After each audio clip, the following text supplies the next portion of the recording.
أنا أعتقد أن أوروبا الجديدة هي الشرق الأوسط.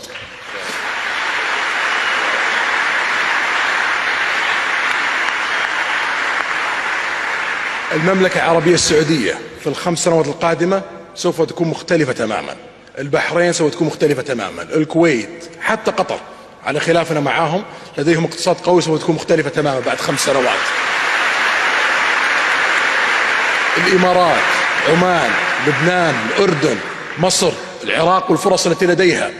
إذا نجحنا في ال5 سنوات القادمة سوف تلتحق فينا دول أكثر، وسوف تكون النهضة القادمة في العالم في 30 سنة القادمة في الشرق الأوسط إن شاء الله.